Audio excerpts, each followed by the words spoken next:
The Westbrook Country Club's mahogany-paneled boardroom reeked of old money and even older prejudices. Through the floor-to-ceiling windows, I could see the immaculately manicured 18th hole, the same one where, just last week, I'd watched my daughter Amy being escorted off the course by security. Mr. David Chin, Thomas Wellington drawled, his voice dripping with disdain as he read from my application, owner of Golden Dragon Investments. He exchanged smirks with the other board members. I maintained my pleasant smile, though my hands clenched slightly under the table. At 45, I had built a financial empire from nothing, but to them, I was still just an outsider trying to crash their exclusive party. Your financial statements are impressive, Wellington continued, but Westbrook isn't just about money. Our members come from established families, tradition, heritage. The way he emphasized those words made their meaning clear. I wasn't part of it. My daughter Amy is a junior golf champion, I said quietly. She dreams of playing professionally. This is the only club in the region with training facilities that could. Perhaps you misunderstand, Elizabeth Whitman, the club's vice president, interrupted smoothly. Westbrook is a private institution. We're very selective about membership. I knew all about their selectiveness. In its 100-year history, Westbrook Country Club had never admitted a member of Asian descent, not even when my friend Dr. James Park, a renowned heart surgeon, applied last year, not even when Maria Rodriguez, the state's attorney general, had been quietly discouraged from submitting an application. But times were changing, and they didn't even realize how much. We'll review your application, Wellington said with a false smile, but I wouldn't get your hopes up. Perhaps the public course across town would be more suitable. As I drove home through the wealthy enclave of Westbrook Estates, passing mansion after mansion, I thought about how none of these people knew what was really happening to their precious club, how their board's financial mismanagement had driven it to the brink of bankruptcy, how their $100 million mortgage was now in default. And, most importantly, how Golden Dragon Investments had quietly purchased that mortgage 3 months ago through a series of shell companies. My phone buzzed, a text from my banker confirming everything was in place. Tomorrow, the foreclosure notice would be served, but that was just the beginning of what I had planned. At home, I found Amy practicing her swing in our backyard. At 16, she was already better than most adult players, with dreams of going pro, dreams that places like Westbrook kept trying to crush. How did it go? She asked, though her expression suggested she already knew. About as expected, I replied, watching her perfect form as she drove another ball into the practice net. But don't worry, things are about to change. Dad, you don't have to fight this battle for me. I can practice somewhere else. I walked over and hugged her. This isn't just about golf, sweetheart. Sometimes, you have to stand up to people who think they can exclude others just because of how they look or where they came from. Like what happened to Mom. My heart tightened. Helen had faced similar prejudices in her corporate law career, fighting twice as hard to be taken seriously. We lost her to cancer 2 years ago, but her spirit of perseverance lived on in our daughter. Exactly, I said. Mom taught us that the best revenge isn't getting angry, it's succeeding so brilliantly they can't ignore you. That evening, I reviewed the documents my team had prepared. Westbrook's financial troubles weren't public knowledge yet, but the signs were there if you knew where to look. Years of declining membership, expensive renovations, and poor investment decisions had left them vulnerable. When their mortgage went up for sale, I saw an opportunity, not just for revenge, but for real change. The purchase had been complex, requiring multiple corporations and careful timing to avoid alerting the board, but now, everything was in place. My phone rang, James Park calling. Is it happening? He asked without preamble. Tomorrow morning, you're still in? Absolutely, Maria replied. We've got the investors lined up, all the people they've rejected or discouraged over the years. This is going to be epic. I smiled, thinking about the look on Wellington's face when he realized what was happening. But this wasn't just about humiliating them. It was about creating something better from the ashes of their exclusivity. The next morning, I dressed carefully in my best suit. The foreclosure notice would be served at 9 a.m. During the board's monthly breakfast meeting. By noon, the news would be all over the financial papers. By the end of the day, their prestigious membership would be in panic mode. But first, I had a stop to make. The public golf course across town, the one Wellington had so condescendingly recommended, was already busy despite the early hour. Young kids from all backgrounds practiced under the watchful eye of Joe Martinez, a former pro who made it his mission to teach golf to anyone who wanted to learn. Mr. Chin, he called out, waving me over. A group of teenagers, including several who'd been rejected by Westbrook's youth program, paused their practice to say hello. "How's the scholarship program going, Joe?" He grinned, "Making miracles happen, one swing at a time, but we're running out of space. Sure wish these kids had access to better facilities." "Funny you should mention that," I said, handing him an envelope. "How would you like to run the most exclusive youth golf academy in the state?" His eyes widened as he read the proposal. Are you serious?" "Very, but keep it quiet until tomorrow. Things are about to get interesting at Westbrook." As I drove toward the country club, I thought about Helen, about Amy, about all the people who'd been told they didn't belong. By sunset, Westbrook's old guard would learn that their time of exclusivity was over. My phone buzzed with a message from my lawyer. "Foreclosure notice being served now. Board members' faces are priceless. Standing by for phase 2. I parked across from the clubhouse, watching through tinted windows as chaos erupted inside. Wellington stormed out, face red, shouting into his phone. Other board members followed, looking shell-shocked. None of them noticed my car, just like they'd never noticed how their prejudices had sown the seeds of their own downfall. But they were about to learn a valuable lesson about judging people by appearances. I smiled, thinking of the documents in my briefcase, the plans for transforming Westbrook into something revolutionary. The old guard's reign was ending, and they didn't even know it yet. "Ready to go home, sir?" my driver asked. "Not yet," I replied, watching another board member rush to his car. "The show's just getting started." The next 24 hours at Westbrook Country Club unfolded like a perfectly played round of golf, each move precisely calculated, each reaction exactly as anticipated. By noon, the story had hit the financial press. Exclusive, Westbrook Country Club faces foreclosure. The club's phones were ringing off the hook as panicked members demanded answers. The board called an emergency meeting for 3 p.m. I watched it all from my office downtown, receiving regular updates from my team strategically placed around the club.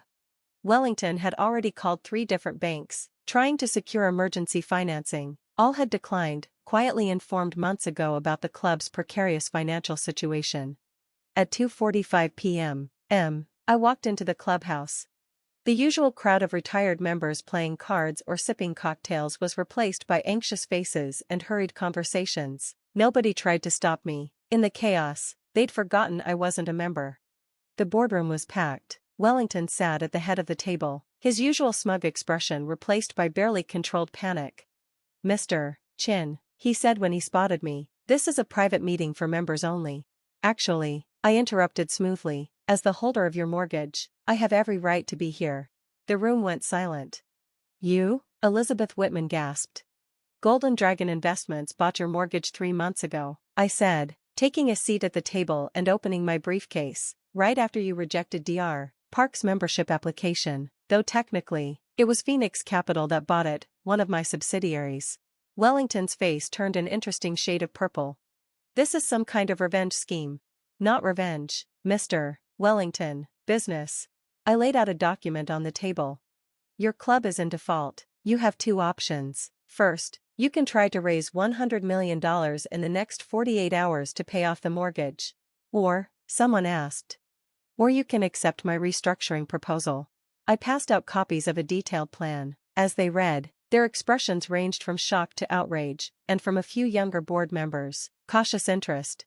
"This is outrageous," Wellington exploded. "You want to turn Westbrook into some kind of public facility?" "Not public," I corrected, "a new kind of private club, one that bases membership on merit, not ancestry, one that includes a world-class youth golf academy open to talented players, regardless of background, one that actually makes money, instead of hemorrhaging it through mismanagement." I clicked a remote, and the boardroom screens lit up with financial projections. "Your current model is unsustainable. Membership has dropped 40% in 10 years. Young families don't want to join a club known for exclusivity and discrimination, but our market research shows huge demand for what we're proposing." "And who exactly is we?" Elizabeth demanded. Right on cue, the boardroom door opened. James Park walked in, followed by Maria Rodriguez and Joe Martinez. Behind them came other successful professionals, doctors, executives, athletes, all previously rejected by Westbrook. "Meet your new investment group," I said, We've already secured commitments for $200 million in capital improvements. The Youth Academy will be run by Joe Martinez, whose public course program has produced 3 state champions. Dr. Park will chair the new membership committee, and Maria, as you know, brings valuable legal expertise. You can't do this, Wellington sputtered. The members will never allow it. The members? Maria stepped forward. You mean the ones who've been calling my office all day? The ones who've seen their equity shares become worthless under your leadership? Those members? James added. We've already heard from over 60 current members supporting the restructuring. They understand that change is necessary for survival. I stood up, facing the board. You have 48 hours to make your decision. Try to find the money to pay off the mortgage, or accept our proposal. Either way. The old Westbrook dies today. The next 2 days were intense. Wellington and his allies scrambled to raise funds, but their once reliable banking connections had dried up. Other clubs declined to help, seeing an opportunity to poach Westbrook's most prestigious members. Meanwhile, our investor group met with key members, sharing our vision for the new Westbrook. The response was better than we'd hoped. Younger members especially welcomed the change, tired of explaining their club's exclusionary policies to business associates. At 5 p.m., on the second day, Wellington called to concede. The restructuring would proceed. The physical changes began immediately, upgrading facilities, modernizing the clubhouse, and building the new youth academy. But the cultural changes were harder, and more important. We implemented a blind membership application process, removing names and demographics from initial reviews. Candidates were evaluated on their potential contributions to the club community, not just financially, but through their diversity of experience and commitment to mentoring others. The Youth Academy became our crown jewel. Under Joe's leadership, it attracted talented young players from all backgrounds. Annie was one of the first instructors, teaching younger kids while pursuing her own pro career. 6 months after the takeover, we hosted a special tournament. Players included rising stars from the academy, longtime members, and notable professionals. The local media covered it extensively, praising Westbrook's transformation from an exclusive enclave into a model of modern club management. Wellington showed up, perhaps hoping to see signs of decline. Instead, he found the clubhouse buzzing with energy, the course in perfect condition, and the membership waitlist longer than ever. Quite a change, I said, encountering him on the terrace. He stared out at the 18th hole, where a mixed group of players, young and old, from various backgrounds, were finishing their round. I still think you did this for revenge, he said finally. No, Thomas, I replied. I did it because my daughter deserved better, because everyone's children deserve better. The world is changing. Private clubs can either change with it, or die clutching their outdated traditions. 1 year after the takeover, we held a special ceremony. The old plaques listing past club presidents, all white, all male, were respectfully moved to the club museum. In their place went a new mission statement. Westbrook Country Club celebrates excellence in golf and character, welcoming all who share our values of sportsmanship, mentorship, and community. Our traditions are honored by creating new ones. That evening, I found Amy practicing on the same 18th hole where she'd once been escorted away by security. Now, she wore the club's instructor badge, helping a young girl perfect her swing. Mom would be proud, she said as I approached, not just of the changes, but of how you made them happen. I watched the sunset paint the course in golden light, thinking of Helen. She'd always said that true change doesn't come from tearing things down, but from building something better. Looking around at the transformed Westbrook, at the diverse faces, the mutual respect, the sense of genuine community, I knew we'd done exactly that. The next morning, I had breakfast in the clubhouse with James, Maria, and Joe. We were reviewing applications for the Youth Academy Scholarship Program when a familiar face appeared. Mr. Chin, Wellington said stiffly, I wondered if you had a moment. We stepped aside. He looked uncomfortable but determined. My granddaughter, he began. She's 12, loves golf. The private instructor I hired says she has real potential. I was wondering, would she be eligible for the Youth Academy? I smiled, thinking of how much had changed in 1 year. The Academy evaluates all applicants equally, Mr. Wellington. If she has the talent and dedication, she'll be welcomed, just like everyone else. He nodded slowly, understanding the lesson we taught without ever saying it directly. True excellence knows no boundaries. As I watched him leave, I remembered something Helen used to say. The best revenge isn't about destroying what exists, but about creating something so much better that the old way becomes irrelevant. Westbrook had become that something better. The old guard's exclusive club was gone, replaced by a thriving community that proved inclusion and excellence could coexist. We hadn't just changed a golf club, we changed minds. And somewhere, I knew Helen was smiling.